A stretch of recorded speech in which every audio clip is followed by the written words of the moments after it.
Hello everyone, today we talk about medieval Padua for our series on the Italian communes.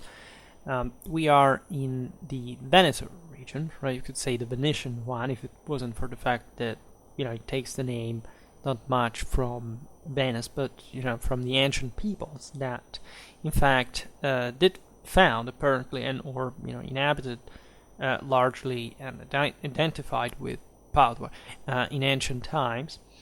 We talked about the Gallic vanity, as a matter of fact, that are another thing. There is an endless. Some of you asked about what were their connections, analogies. It doesn't seem so. Like it's a case of homonymy that may have stemmed actually from the same Indo-European etymology of the Gallic vanity and the Adriatic ones. And it's possible that, yes, there were some migrations, like for other peoples, finding Gaul as much as for Italy, mostly for regarding the Celts, but this is not so important just per se for this video, because we will focus, of course, on medieval history. In any case, it's important to go look at the Roman origins as well, because the territory, the way these centers emerged and were to develop in some of the most florid cities in medieval Europe.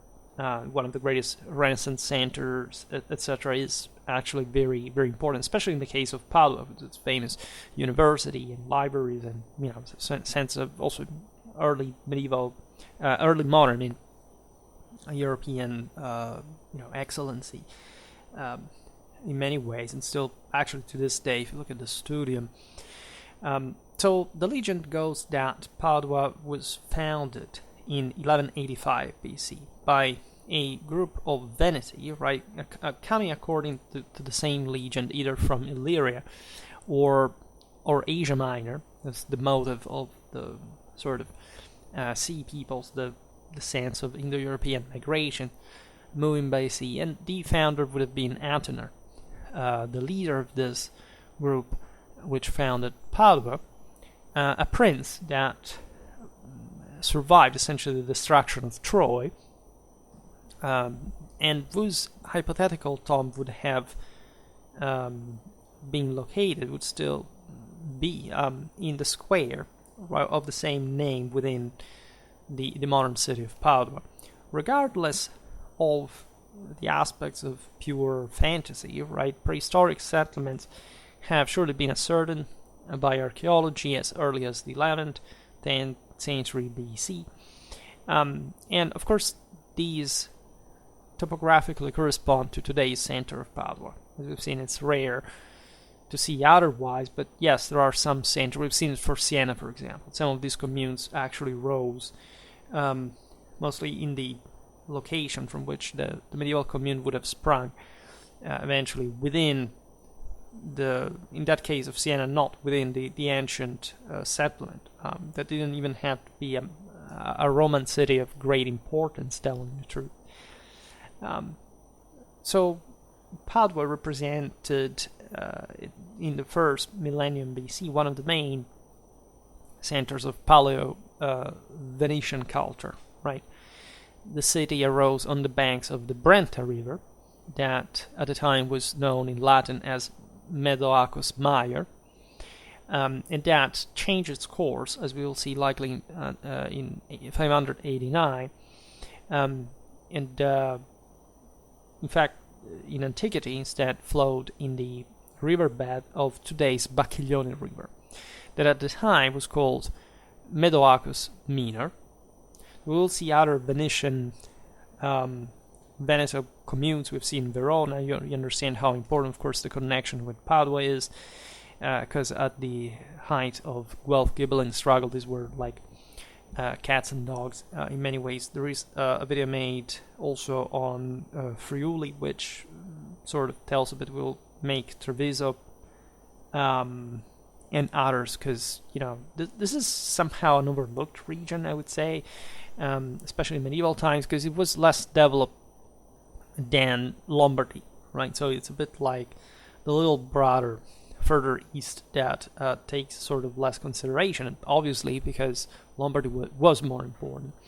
But there are in fact, peculiar characteristics within the same Venice that were not present in Lombardy as well. Livy speaks of the original fluviality of Padua when he says in the Aeneid, in flumine oppidi medio, right, where Antenor founded the city, right, the seat of the Teucrians, and given the name to the same Padua. Of course, Padua stems etymologically from the Padus, from the Po River. So, in fact, the name of the city was Patavium, at least in Latin.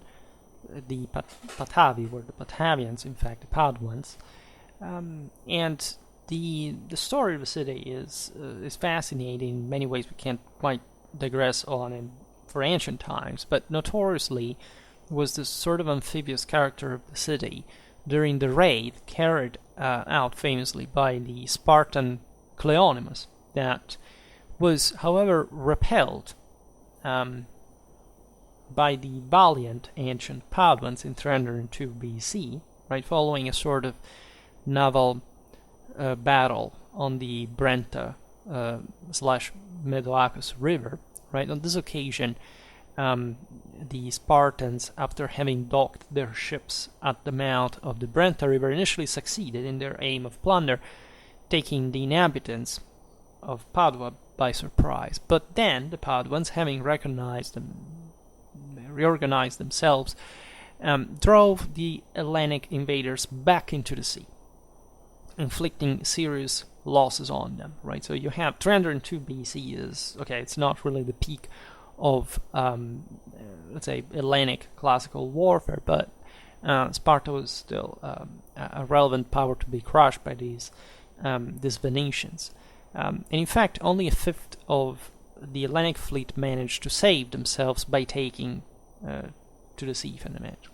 And in order to celebrate the victory, the Paduans dedicated on that occasion a temple to Juno, essentially the equivalent of the Roman deity, just because we know most of this stuff, as you understand, from Roman historiography. It's interesting to observe, of course, even here the mix of Apollonian but also Dionysian elements. And here this female deity of prosperity, of the earth, of femininity. And in the following century, Padua had to defend her independence against the repeated attacks made by the warlike Gallic tribes that were pouring into northern Italy, as you know, from the northwest mostly, and that I discussed just recently. We made lots of videos about the Celts, also as far as archaic Roman warfare is concerned. We made a video about the Battle of the Allia River, etc.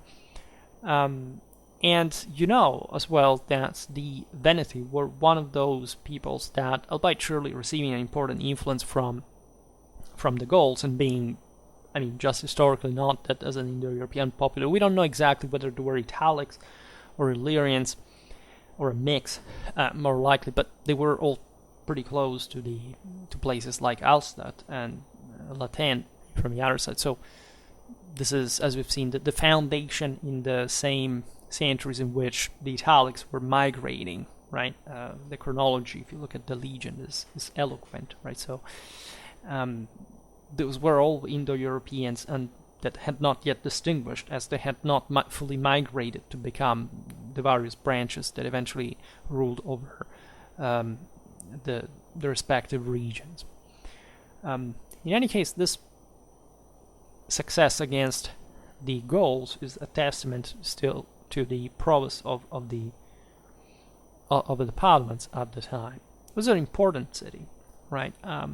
The Romans helped fundamentally the Veneti by integrating them in their sphere of influence, as they fought against the Boii and the Insubres in the region between 225-222. Right? This is before Hannibal came, and that fundamentally the Romans took over the entire Cisalpine Gaul just the generation later. But right, Padua at this point had already signified her cooperation with Rome against these common enemies fundamentally by participating next to Rome, right, sending strong armed contingents. That definitely freed her from the Celtic danger, and also establishing, as it wasn't much of a choice, at the same time the beginning of her stable ties, we can say euphemistically, with Rome. The Paduans were also alongside the Romans at the Battle of Cannae during the Second Punic War, 216 BC, and in 175, Patavium requested Roman intervention to counteract the onset of a civil war in her own territory, showing essentially that the Romans were running the Paduans' business, basically. Even during the Social War in 91 BC, and I made a video about the Social War, by the way, the Paduans fought with Rome, meaning against the Italian rebels. In 49 BC, she nominally became a Roman municipium, and then this took on substance in 45 BC with the Lex Julia Municipalis. We will talk about that in some Roman history lesson. Padua was ascribed to the Fabian tribe, right, the Tribus Fabia, and was eventually assimilated to the Julia gens, living peacefully essentially for 4 centuries, becoming, as we'll see now, one of the richest cities in the empire. The very richest after Rome and Gades. That is remarkable. It tells you how really powerful. Consider that Padua was northeastern Italy was the southernmost branch of the Amber Road from the Baltic, right? So there were quite strong connections with Central Europe as much as with the Italian peninsula and the surrounding, etc. Consider that Padua is not really a maritime city, right? But it was also the major center in the area, all right? And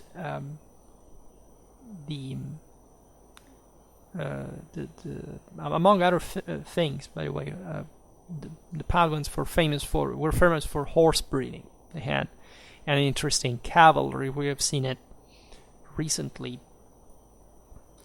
in that video about why the Romans or the Etruscans or the Veneti, for that matter, never really had an hoplitic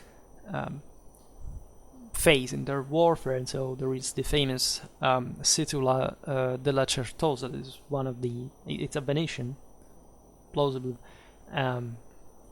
vase depicting what seems like a similar type of hoplitic system, but it is really not, because it has cavalry, it has different segmentation, axes, other things, that, as we have explained, really mean something else. But an interesting level of the social segmentation, also the military order that these peoples had. We'll come back on that at some point. So Livy is also, that we mentioned before, I'm forgetting to say, he was born at least just outside the city, right? Writing the history of Rome in the monumental Ab Urbe Condita in Augustan times. Well, it's a Paduan contribution to, and a hell of one evidently, to our understanding of Roman history, and with all the consequences of the case. In the Augustan age, Padua was already a florid center, right, with agricultural resources and industry, right, such as the production of wool and fabrics, and among the greatest in this world, right, according to the census of 14 AD, with over 500 citizens belonging by right due to the high income to the equestrian order. It was, in fact, the very richest city in Italy after Rome. And a few decades later, Pliny the Younger, as well as Martial, extolled her civilized lifestyle and refined culture with her prosperity, which is not exactly what northern Italy was famous for at the time, because at least the Celticized areas were a bit more backwards. But as we've seen also for other northern Italian communes, it's with Romanization, and surely also with the previous Celtic oppida, that these centers were that had such a great history down the line. Consider that Padua had also become part of the Regio Decima, which had Aquileia as her capital. This is just, we talked about it recently, the last video I made about Augustus of the Regiones and how Italy was reordered in this way. The important thing regarding the Paduan communications is that the city was connected thanks to the Via Annia, built allegedly in 731 BC to Aquileia, and this road started from Adria. It is also the same city that gives name to the Adriatic Sea, and it's just nearby. So that's, as I was saying before, so commercially and internationally, the importance of this center. This very ancient, and the Via Annia I'm talking about, an important road allowed connection with the Postumia one, which crossed the Po Valley. I've seen it recently also with Cremona. This is the last one, last commune we analyzed, and reaching Genoa, and then continuing beyond Adria with the Annia Popilia and the Flaminia that obviously ended in Rome. Precisely this crossroad position and the ease of using the waterways for the transport of goods allowed Padua to reach that florid condition. If you look at the later empire, Diocletian reorganized, of course, the provinces, as we know. I made a very old video about Diocletian, and we surely have to talk about him sooner or later to integrate all the rest. This occurred at the end of the 3rd century, and as a consequence, Padua was subjected to the authority of a corrector, eventually replaced by a prefectus.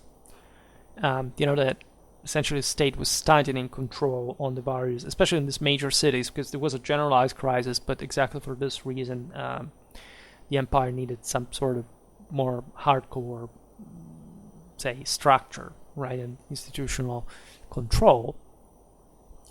This is also a context of Christian persecution. At times, around 300 AD, according to tradition, Saint Danio, one of the 4 patrons of Padua, was martyred there. With him also Saint Justina, who is said to have been captured at the point where the gate, say, of the Bridge of the Crow now stands, right?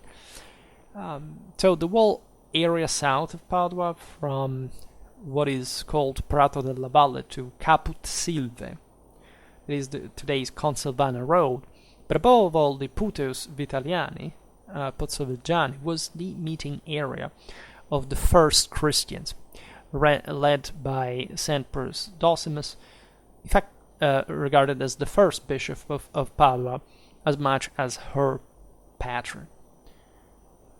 And the term Puteus Vitaliani probably owes the name to Vitalian, a prefect of Padua, that had converted to Christianity, and that we think may have been the same father of Saint Justina.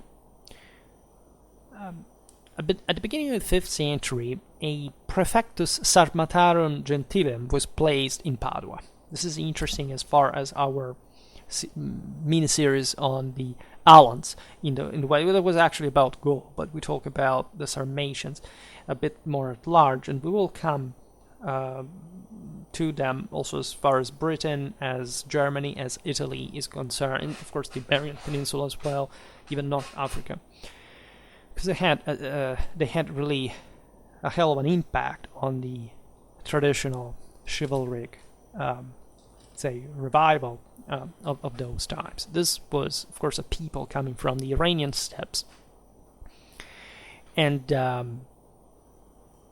it was one of the Padua was one of the 13 Sarmatian garrisons on which the empire relied. The garrison was probably stationed in a place that is still called Sarmeola in Italian, which would stem from Sarmaticula in Latin, so the little Sarmatia, right? It is fascinating. It's really just a hamlet, right? As much as Urbana, Sermazza, these were other. Okay, this is just notionism. Viconova, these were all places where we think the Sarmatians were stationed at some point, and remaining there, by the way. It's fascinating. We've seen it also in the videos about the Longobards, that northeastern Italy was garrisoned in that more of a sort of. We've seen it also for the stationing of the Sarmatians in Gaul and how they were strategically directed. But the northeast was the gate of all the various peoples that arrived from the east. All right, so they would use the same barbarians to watch those gates fundamentally. The borders of Padua by late antiquity were already marked by the navigable canals that surrounded her and constituted a barrier to attacks. The access routes to the city were limited to bridges, such as St. Lawrence, one of Molina, the one of the Raven, the one of St. John of the ships. These were all, of course, fortified bridges that, of course, were designed to keep the invaders out of it, but they had to be garrisoned and maintained. So that actually, that's not enough to stop invasions. And it's the reason why Padua, of course, suffered of the consequences and of the decline of the empire with incursions and looting of the barbarians. In the 5th century, you have the Visigoths of Alaric, the quite mixed coalition of Radagaisus that was likely a Goth himself, but again, there were so many other groups under him. As you know, he invaded Italy, was crushed at the Battle of Fiesole eventually, but we'll talk about him because it's sort of underrated figure many ways. In any case, Padua was sacked by these populations passing by. In 452, 453, you realize which people we're talking about now. Padua was devastated. Yes, it's Attila, Hans. As if the wars and looting were not enough, by the way, in 589, we were hinting at before, the Brenta River overflowed violently, right, flooding the entire city area and the surrounding countryside.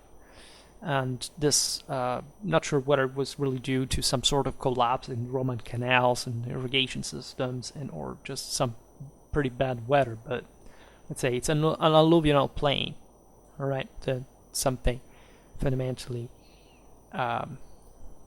happening, especially in times of crisis. So to understand the significance of the event, the last event, just think that the course of the Brenta was deviated, moving north, and its place was taken by the Bacchiglione, right? So that was that big.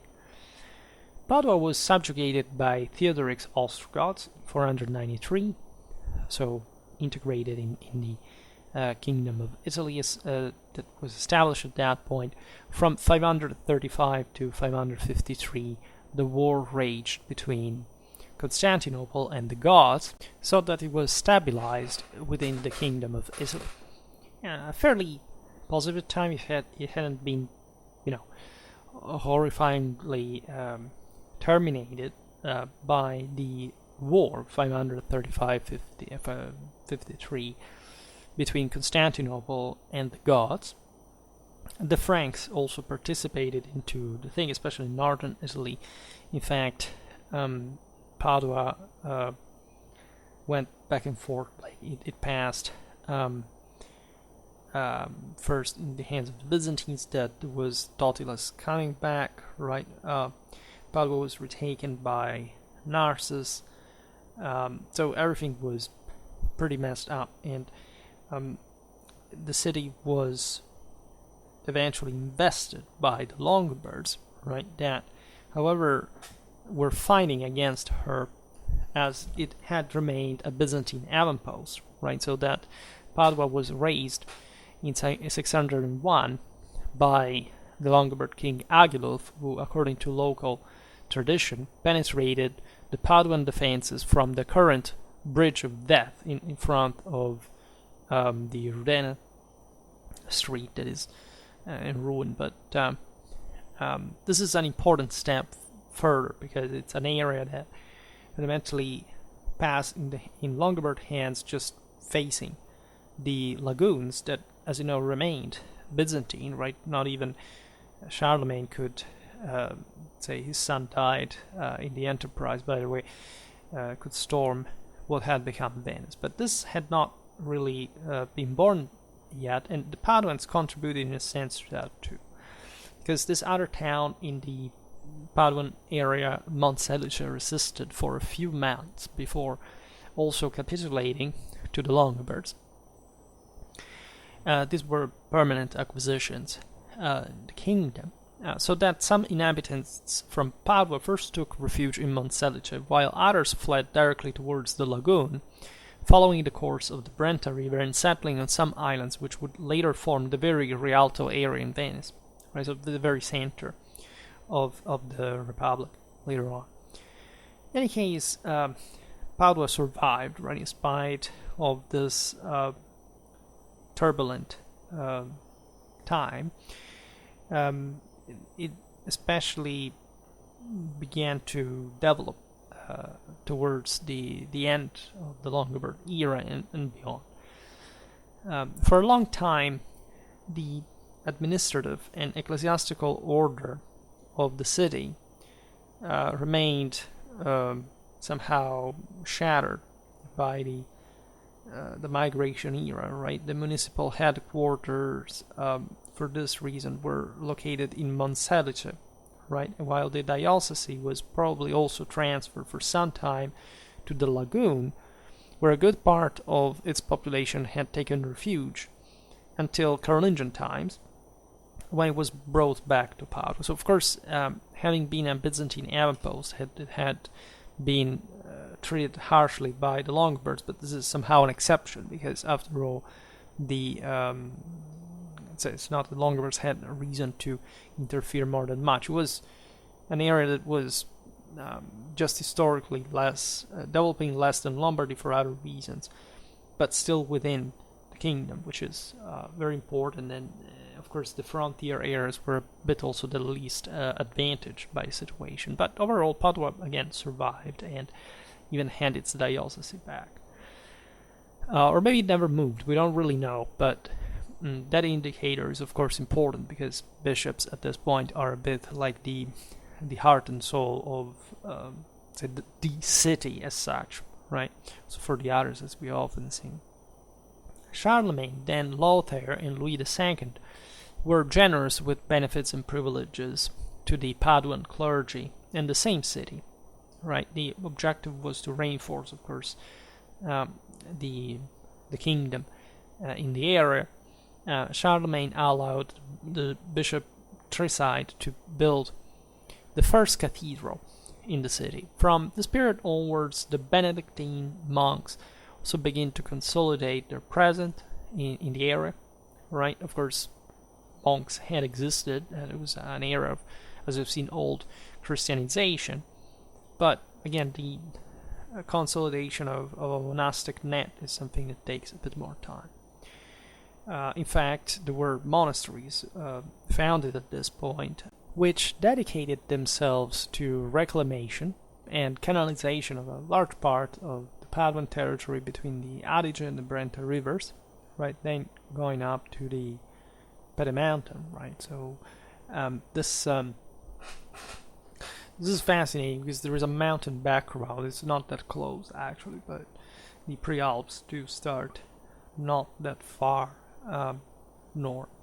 And this has also political implications regarding who expands where and also what kind of speaking of the district especially, because of course there are going to be communes that enter a bit like the Paduan orbit, but this is still early for that autonomy and that power anyway. So the Benedictines managed to recover the same Roman centuriation and built mills along the canals, giving new impetus not only to agriculture, but also to craft, trade, commerce.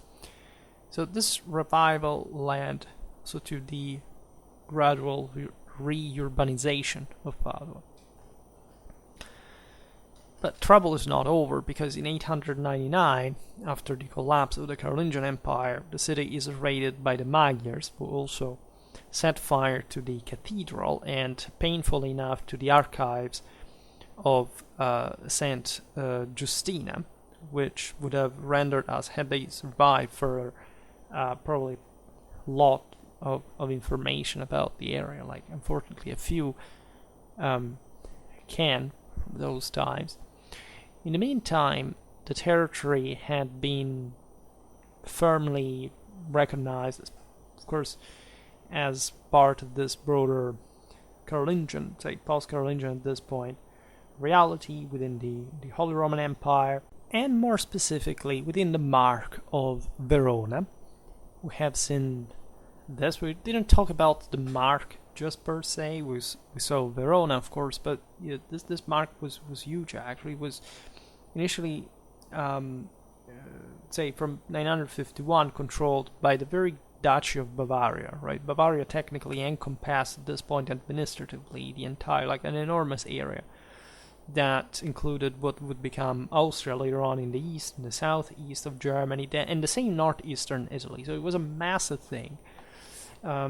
And it changed over time. You still have to make... I made a video actually about the Duchy of Bavaria, but I think we need really something more in depth. In 975, this area, also encompassing Padua, belonged to the Duchy of Carinthia, nominally, because technically these areas were, yes, let's say these districts were created regionally to essentially claim a control from whoever ruled from, say, this Bavaria or Carinthia on parts of northern Italy as well. But it was substantially a different world, right? There were the Alps in between, and so the same control, especially with the ups and downs of the Ottonian dynasty, never really quite functioned in the best way. Under the Ottonians, however, Padua was also provided with the comitatus for its bishopric. This is, as we've seen, pretty typical of Ottonian Italy. It's a process that gave further impetus to the concentration of power from which the commune would have stemmed. The temporal power attributed to the bishops progressively increased. We have seen this also in the neighboring Aquileia. I made a video, not just the one about Friuli, but also one about Asti and Aquileia, as far as the massive power of these. Aquileia would remain an ecclesiastical principality in the empire. Asti became rather, let's say, the community takes over, and I made a video about Asti, by the way, so it's interesting to compare them. But Padua follows, of course, the path, right, of the commune, rather, right, because this, say, broader world of the Adige River, of the Brent, etc., was somehow importantly urbanized, right? This, from Longobards times, it had been the Austria, right? This eastern part of the Po Valley, separated technically actually from the same by the so-called Euganian hills, that had preserved, if you want, less, say, a more traditional lifestyle to some degree, but it was also significantly urbanized as well. We're talking about, as we've seen, importantly developed areas of southern Europe from antiquity. And so you have in the so-called Trevisan Mark, which basically is not really a district. It's like something that takes the place of the Mark of Verona, but mostly in a broader sense of an area, of a cultural dimension rather. You have Padua definitely being one of the more powerful centers and flourishing in that regard. You have, in fact, already some lineages descending from families of Frankish and or other German origins, such as the Campo San Piero, the Este, the Da Romano, the Da Carrara. These are all names we have found, and we will describe already in other videos, and we will describe further. And they essentially controlled the urban politics by, of course, owning the land in the surrounding district, right, and therefore having this sort of military lifestyle. And what, as we will see now, the commune develops. Of course, we have always to think at the consular class that was made up by these milites fundamentally. The commune is established by the 12th century, right? So again, these Venetian cities are following, of course, the pattern of the other ones. We've seen also for Verona. Padua specifically had 17 consuls, right, elected every 6 months. And this is an indicator of a relatively more republican institutional system, right? So not just 2 consuls, right? It was the case in some places, but something more collegial, something more popular, even if you want. By the way, there were rough things happening during the same time. In 1004, an earthquake had destroyed large part of the city, and in January 1117, an even more terrible one caused the newly rebuilt buildings and many public works to collapse, including the ancient Basilica of St. Justina, and again the cathedral. So pretty unlucky. There was a great fire in 1174, which devastated over 2,600 homes and other buildings, such as the cathedral in St. Nicholas, to St. Andrew in the Gaul canton. We know that already by 1138 Padua had fundamentally become free, at least part from feudal constraints, given that the representatives of the free commune had basically taken over the government of the city and also started dictating law to some feudal subjects, right?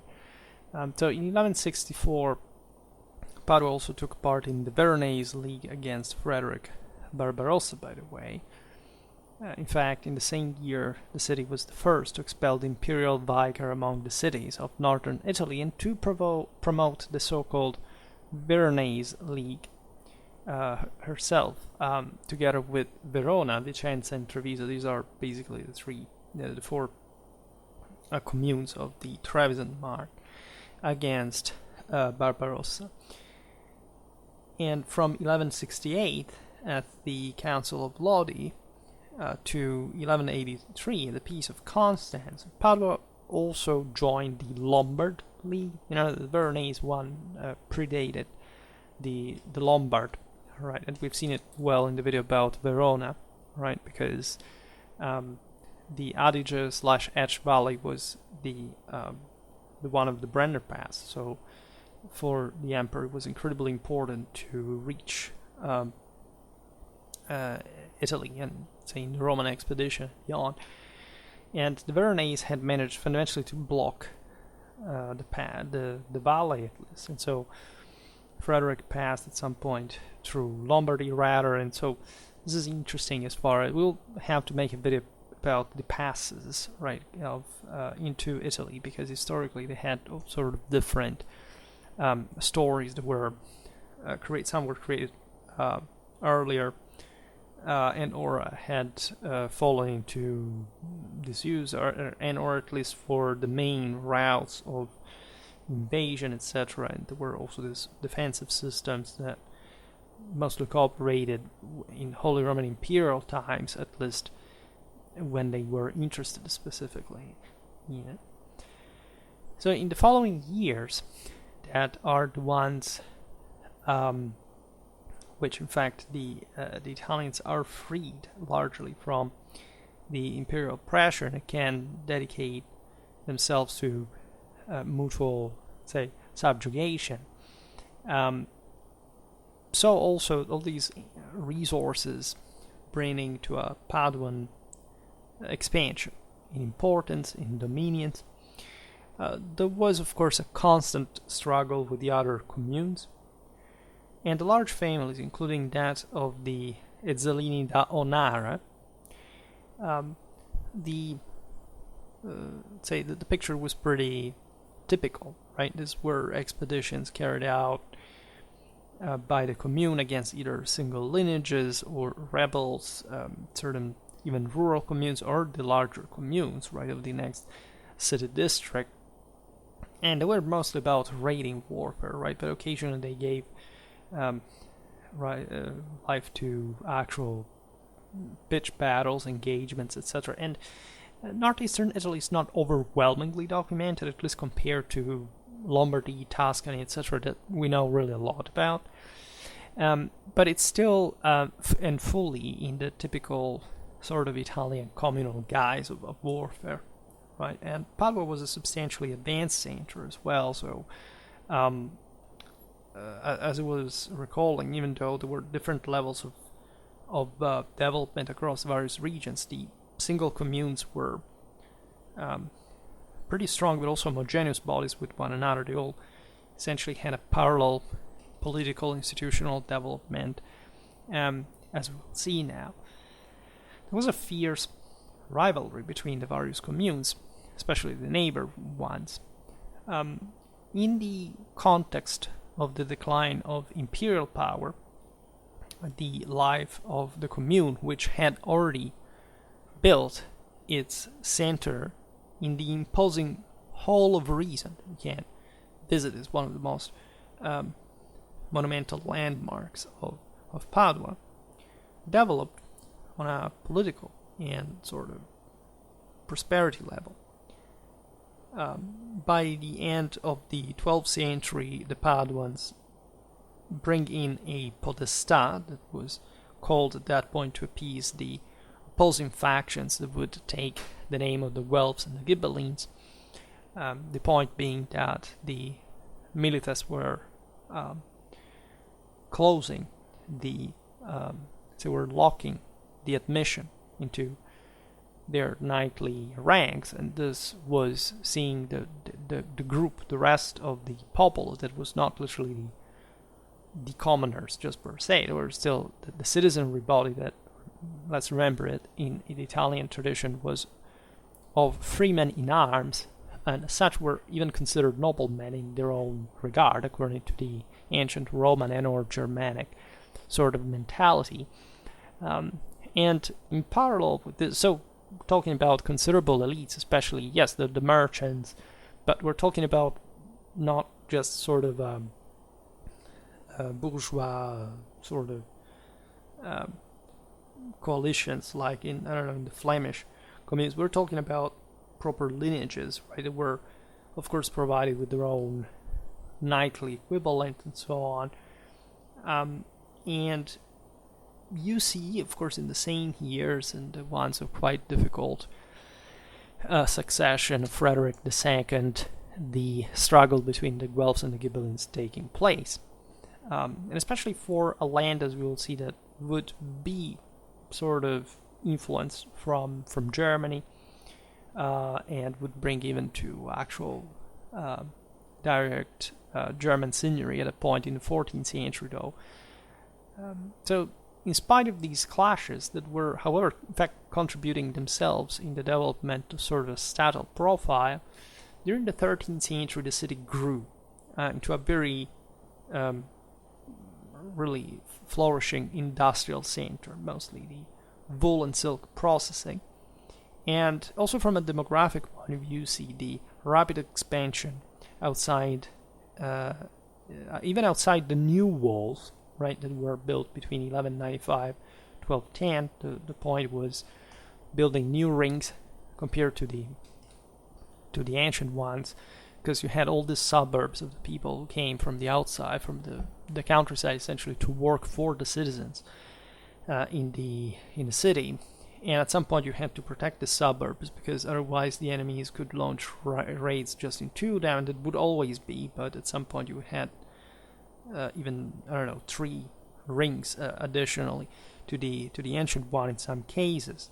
And of course these cities were rising quite much in size, in population, and quite in a concentrated fashion. Consider that at the peak of the Italian communes, essentially there were as many people living in the city overall as in the city district. So that is a lot, right? Ancient cities did not work like that.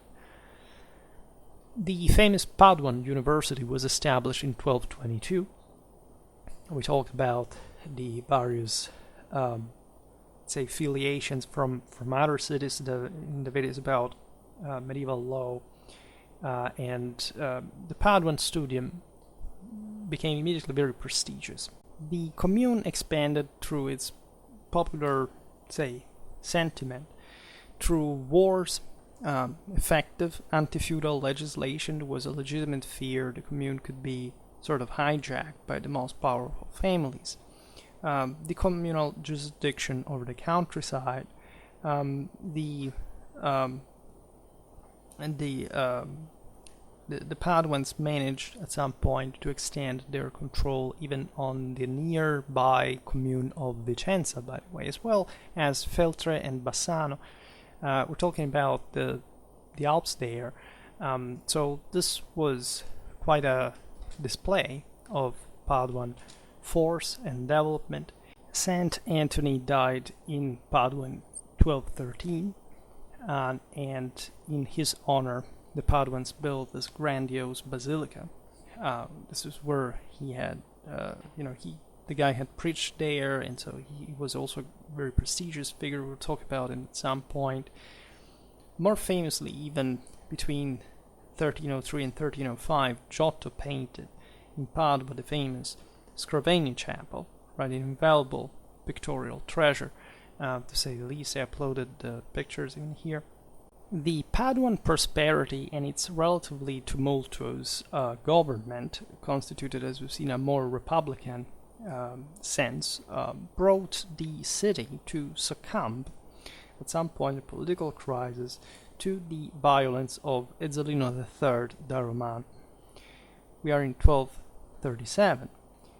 This guy had essentially been fighting with the Paduans for a very long time, as he was a Paduan himself. I mean, de facto, one from this Germanic lineage of the Onara, etc., that saw him really even committed to the Paduan military fort, for example, against other enemies of the commune. And it was a wealth, in fact, up to a certain point, when Frederick II co-opted him, right, in his imperial policy, and brought him in control of the Trevisan Mark, that, as we've seen, was quite strategic for the imperial policy. And we've seen it just recently in the video about Swabia the other day.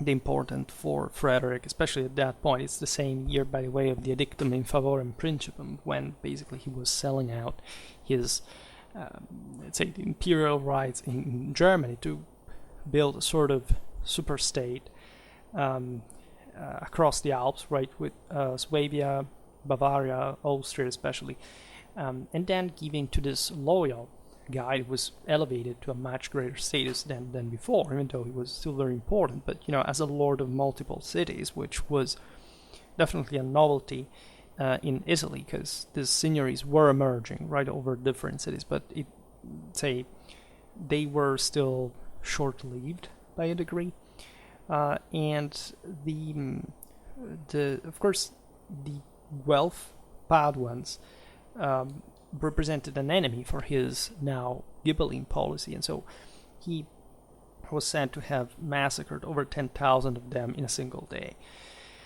There is a black legend, telling the truth, by the Paduan chronicler Albertinus Mussatus, who was in fact also writing a generation later and fundamentally making this the bad guy of the situation. There's no doubt that Ezzelino was very ruthless, but he was also an effective ruler, right? And the massacre, of course, was the one of the opponent, political of the Guelphs de facto that opposed Ezzelino, but not only, right?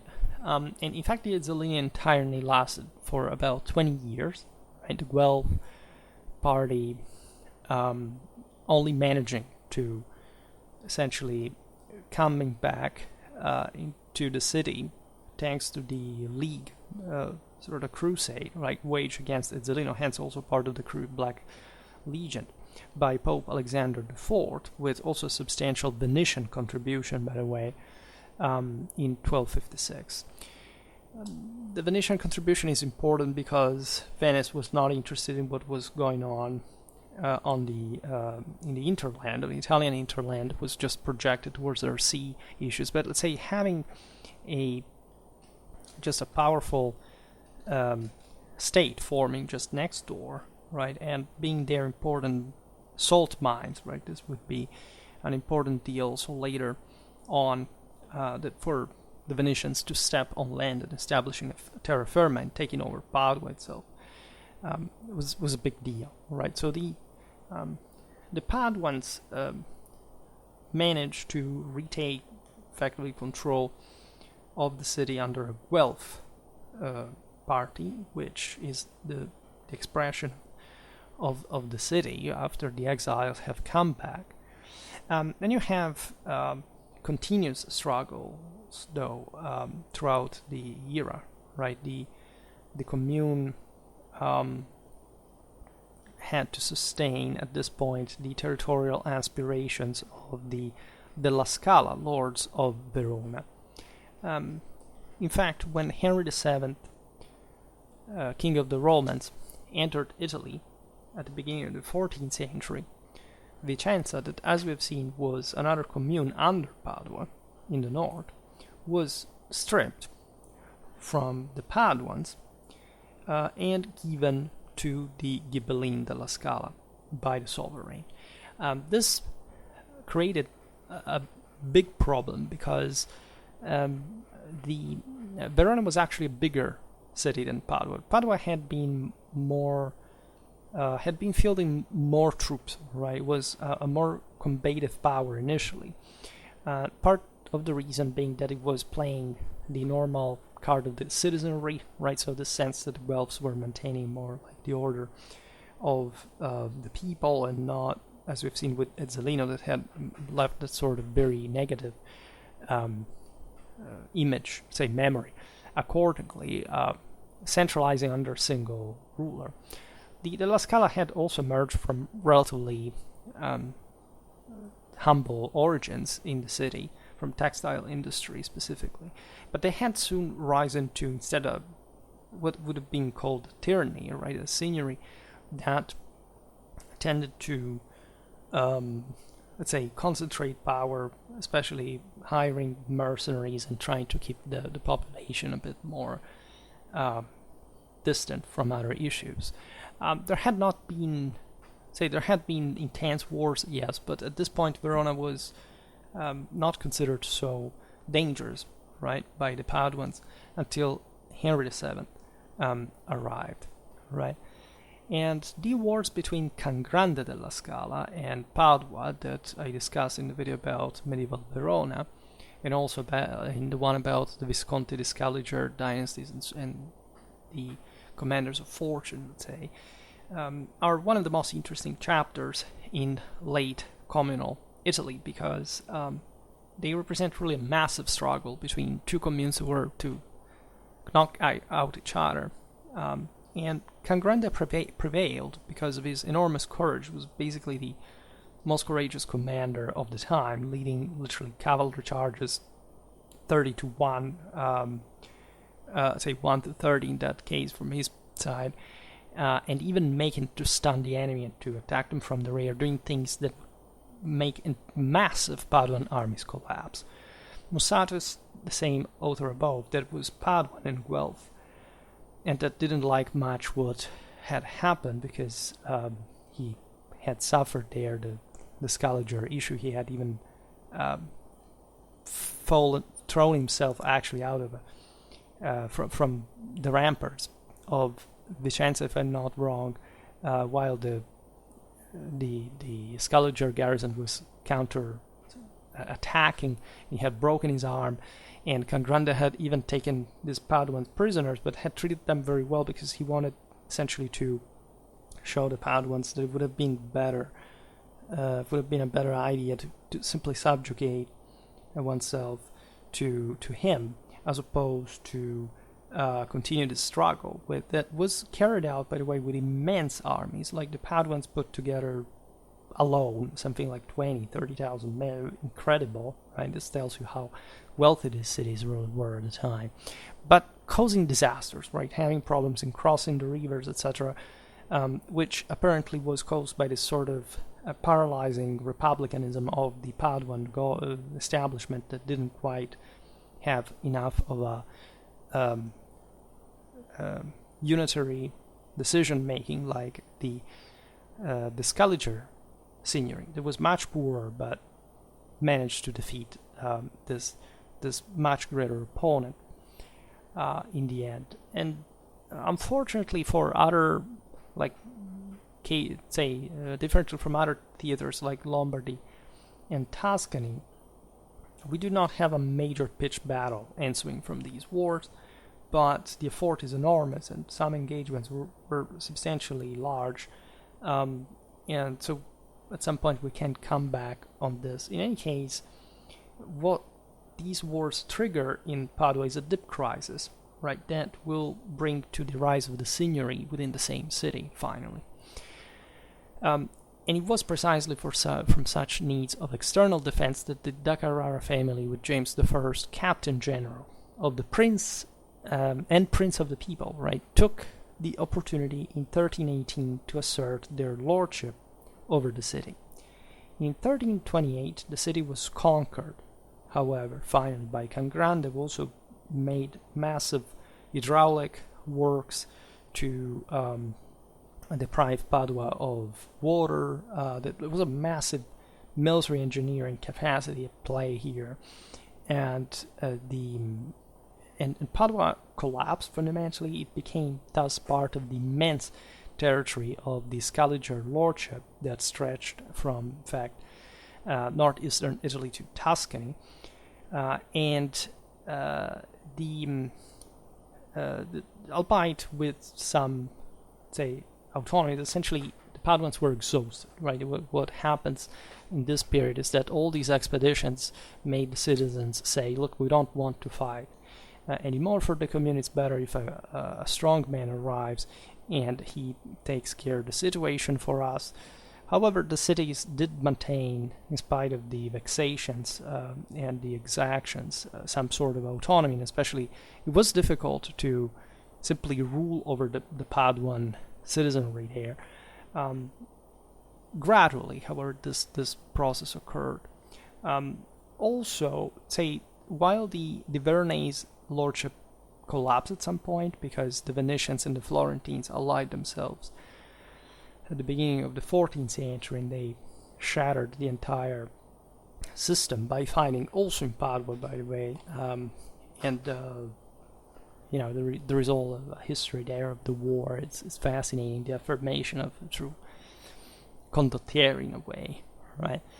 But it's the fact that different players, including the Habsburgs, the Counts of Gorizia, Görlitz, even the Wittelsbachs, began to infiltrate the area.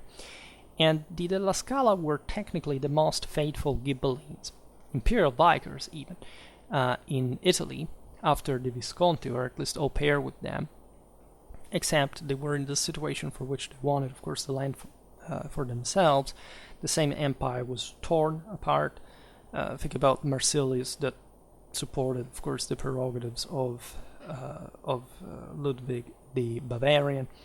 All right, and you have all this series of circumstances in which different, especially from the Counts of Gorizia, different German rectors were appointed, not to a very long and stable end, but it was a way for still hoping to get something to squeeze the city further. Padua, however, remained, because of course it was thus able to shake off herself the Veronese yoke, remained faithful to the empire at this point. So there was a sort of shift. We can't quite at this point say exactly what it's Ghibelline or Guelph anymore. But you have again the aforementioned Marsilius that writes, the last, say the ideological implications in the decline of universal ideologies. At this point, I made a video exactly on him, on Occam, right, on even on Dante by a degree. But Marsilius is basically the guy says, just the emperor, right, and the Pope just should be just a spiritual entity. All papal earthly power should be zero, right, coming back to the Ottonians, basically. And obviously was just a rant, because nor the papacy nor the empire could do much about each other's territorial polities, given that we're also collapsing, so they couldn't quite interfere anymore. It's a pretty messy time, because it's the crisis of the mid-14th century. In spite of the crisis, the apogee of Padua at least was reached surely in the 13th century, but the 14th brought to the rise of the Signory, which managed to stabilize at least the political and military power of the city, under especially the government of Hubertine, James II, Francis the Elder, right? And Padua transformed herself at that point in that more predatory signory, a bit like the La Scala had been, and was more involved in this expansive dynamic in northern Italy, even establishing a substantial territorial state, albeit again not quite with the dynamism that other signories had prior, because of the times rather. There was cultural development, the industries went on, the university and the Carrara court. In the space of a few decades, all the most notable art monuments in Padua rose at this point, and Padua was thus at the height of its splendor, with the absolute protagonist of European art and culture, the presence of artists and writers such as Giusto de Menaboi, Guariento, Altichiero, the same Petrarch, right, that was a protege of Francis I da Carrara, importantly enough. An important military event that is famous also because of participation of John Oakwood is the Battle of Castagnaro, dating to 1387. This was considered one of the great battles of the era of the mercenary captains. Giovanni Ordelaffi and Ostasio II from Polenta, who were fighting for Verona, were defeated by John Oakwood, and Francis II from Carrara were in fact both fighting for Padua at this point. Francis II became lord of the city, in fact, in the following year. This is the typical phase of, say, the later signories in Italian history, in this sort of hybrid, however, of the second half of the 14th century, when the regional states were just being, say, consolidated, paradoxically, even because of the crisis in itself. But there was enough space for these minor signories to still exist on the basis of the previous city government, right? So, which was a risk, because you effectively would get sandwiched. This is exactly what happened to Francis II, because Gian Galeazzo Visconti, Lord of Milan, that at this point had territories stretching, in spite of those wings due to the dynastic crisis of the lordship, like territories both in they had conquered large part of northern Italy and also part of central Italy, interestingly enough. Had also, interestingly enough, because it's not really that frequent, allied himself with Venice, right, and attack the Paduan territories. The reason why Venice did so is because since the demise of the Della Scala, they were technically still there, but not quite in the powerful lordship of the time of Cangrande or Mastino II. Hound II, that's where the actual names, great dog and hound, right? Because in heraldic symbolism, this was a symbol of loyalty, right, to the emperor. And the Visconti and Venice had basically set foot in the actual in the terra firma and controlled especially salt mines right near to these places. And they were still okay with the Milanese because they didn't like the fact they were expanding so much, but they definitely were say still taking advantage of the situation to seize these Venetian territories. The Visconti campaign was led by the condottieri Jacopo del Verme and Francesco Delfino. In November 1388, Francis II had to hand over Padua, Treviso, Ceneda, Feltre, Belluno, and all the territories subordinate to the Milanese. Right? It's interesting to see how all these places had once been controlled also by the Della Scala of Verona. All right, so there was a sort of like Venetian contiguity in this Trevisan mark, right? That was a bit of a word on its own. A reason for which, however, was significantly decentralized from Milan as well, right? Milan was that close and powerful, and albeit the Milanese had also more faraway territories, mostly cities recognizing the lordship of Milan. That could mean different things at different times. Paradoxically, on the periphery, there were guys that were more loyal to them exactly because they could enjoy autonomization, right, and still asking for military support, because that was the point. It was easier for Venice, it was just next door on the lagoon, to make leverage on these Venetian communes, right, and to fundamentally have Milan out of the way, right? And due to agreements made, in fact, Treviso and Ceneda were definitely ceded to Venice. Subsequently, thanks to the support of Florence and with the consent of Venice, the da Carrara regained the dominion of Padua in June 39. Right, this forced the Visconti troops in Padua to surrender. This was a very interesting process, you see, because the local citizenry was kind of attached to the local lordship, right? And the Venetians were even more tolerant than the Milanese in general, these things. So if you look at what the Milanese were doing, they were actually establishing a real state, right? They were trying very gradually, right? This was still, of course, we're talking medieval times. There is no such thing like an absolute state, nor there will be until the 19th century. But the Milanese were working really hard and well to homogenize administration in their territory. So all these various cities that once, we've seen it just recently for Cremona, right? We talk more about Lombardy. We didn't do that much, but they were truly the cornerstone of the local domination. They were gradually reformed in a way that they would look administratively a bit more like one another, right? So that's why at the dawn of the Italian wars, you really have Milan having, this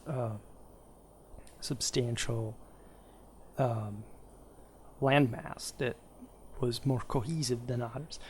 The Venetians were more Republican, perhaps, in mentality. They chose to leave, at least, all these various local systems with their own autonomies. I mean, not that the Venetians had a strong army, right? But one of the procedures was, especially at this point when the Italians were coming back in the leading nationality of the condottieri age, we'll see it at some point, enthelfing de facto great say, condottieri. We will see it also because of the very famous statue of Gattamelata in Padua. It's a masterpiece of Renaissance art, but just very symbolic, because these were guys who had, like the Colleoni, etc., had been fighting for Venice and were rewarded with this feudation. And what this practically meant was, of course, the Venetian army to be fueled by a motivation, say, okay, well, let's settle down because we served, and so there is an incentive to fight for Venice, even though, of course, the Milanese would try to bribe these commanders from the other time. But this means also that Padua was basically entrusting its own command to someone else, de facto. In 1405, the city finally submits to Venice after a long and bloody struggle, by the way, because they were trying, of course, to maintain that freedom.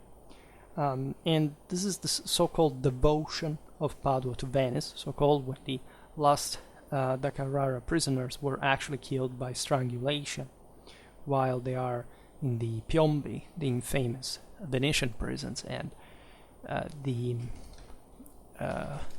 leads, literally it means because of the shackles, and the Paduans were sort of greeting the new rulers. So also Venice had her grim face, by the way.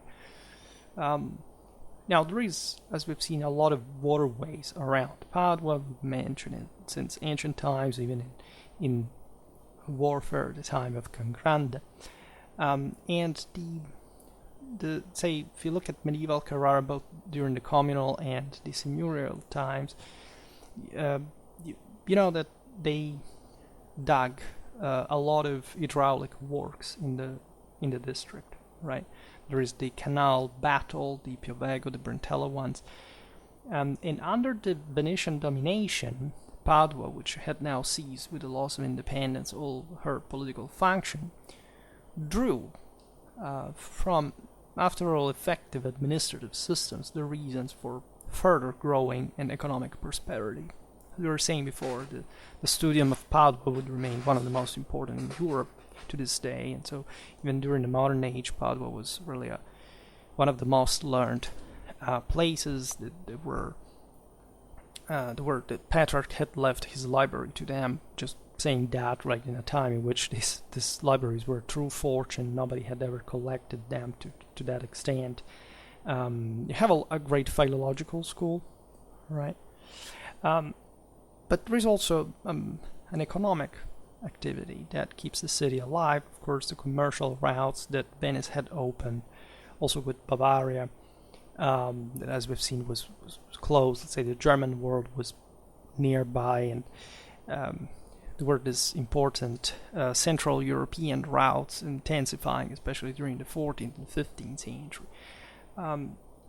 The studium contributed, of course, as well. It was so important to be directly supervised by the Senate of the same most serene Republic of Venice. And it's the 15th century that really even takes it to a further stage, because the studium had already been important since the times of, just after Bologna, these affiliations that have spread from there. But Venice makes it a true center of learning, also considering that during the modern age they kept the Inquisition out, at least they tried to, and this was a place where people from all over Europe could come to research, to study, and more, to produce art, right? This is one of the most important aspects from the pictures you see even here. The Basilica of the Saint witnesses a first crucifix created by none less than Donatello, and then you have the main altar, you have the square in front, the most revolutionary monument of the time in which it is positioned, the one of Gattamelata. This Gattamelata was an Umbrian condottiero that had been fighting from Narni, right? And he is shown in all the greatness, aside from the technical realization of the statue that was quite complicated, right? We have at this point these first massive statues of horsemen, right, with the horse, with different poses for the hooves. It was very difficult to realize that with the technology of the time, the balance, the etc. And by the way, this little, we've seen Umbria here and there, especially in the video about Perugia, but it's important to stress that a lot of condottieri at this time were from the Papal States, right? If the Papal States had been truly unified and not a patchwork of different fiefs, cities, etc., they would have had easily the strongest manpower in the entire peninsula. Right, if you look at all the great, the Colonna, the Orsini, the Montefeltro, etc., these were all coming from the Papal States. The same Gattamelata did. But going back to art, the Ovetari Chapel in the Church of the Eremitani is frescoed by the Milanese Giovanni d'Alemagna and Antonio Vivarini, also the young Niccolò Pizzolo and Andrea Mantegna. Right, we had already impressed the city. You have the Crucifix of Santa Sofia by Vasari as well. Really great names passed in Padua. Filippo Lippi, Paolo Uccello, and Andrea del Castagno. That really are quite itinerant in Italy, but they do leave their craft there. There were lots of people, of course, working for them in their shops. Even if nothing really remains of their estate, tells you how, say, well-trafficked Padua really was. We mentioned Donatello before. He stayed in Padua from 1443 to 1454. This allowed also Squarcione and the students of his workshop, the most famous of whom is Andrea Mantegna, to develop an original style that would, in fact, characterize the city. There were troubles, by the way, among these people because Donatello departed Padua. Then Squarcione and Mantegna quarreled with one another. The reason, by the way, is that Mantegna married himself to the sister of Giovanni Bellini, whose fame as a painter was growing in Venice, right? So this there was a rivalry, of course, between these various centers, and so Padua was let's say artistically a bit damaged by this, and Venice became sort of the most important center, but it never quite don't decline, right? You know, the city continued to attract artists who created grandiose works. The real excitement moved to Venice, though, and that's also obvious considering what was going on. The fact that Venice now was a state there, a massive one, and well, that's what follows. The development of Padua, by the way, continued until the War of the League of Cambrai, right? Because the city opened the doors to the imperials. This was an important issue, given the fact that technically, and differently from Venice, the Italian hinterland belonged to the empire, right? So Venice was, as you know, just sort of offshoot of the Byzantine Empire, never considered a successor state really, because they were essentially just yet another Italian commune. But institutionally they had been quite shrewd. We will see it in greater detail in another video, hopefully, in essentially to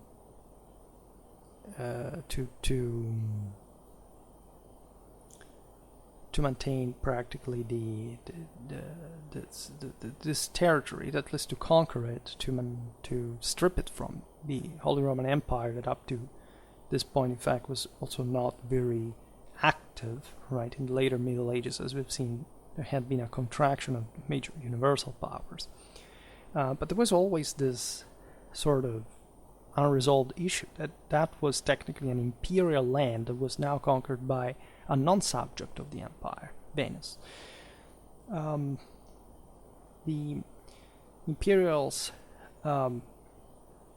right, were first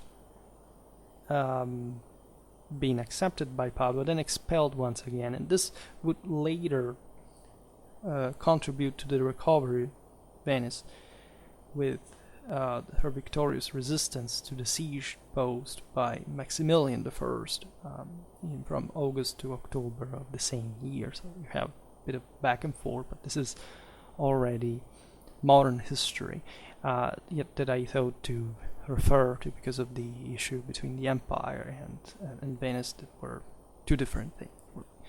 But these Italian subjects of the empire that had chosen to obey Venice as opposed to the empire are quite interesting, right? Because there was actually an interesting Ghibelline party still living, right? Many people tell you, oh, nobody really believed or cared to the thing anymore. No, there were some families from these areas that were also called to Germany to just become officials, etc., because they brought their contacts to strengthen the imperial position in Italy. And this went on for quite a while, actually, even from these very territories that could be under Venice, yes, but they could plot just to have those benefits there. And Germany is just across the Alps, and so it's for, say, reaching the Augsburgs, it's all very convenient. In any case, we will address at some point all these various topics. For today, however, I stop it here. Just hope that you enjoyed this video. If you did, please share it, otherwise leave a like or subscribe to my channel if you're interested in my upcoming content. I thank you as always heartily for listening to me. I wish you a nice time and see you next time. Bye.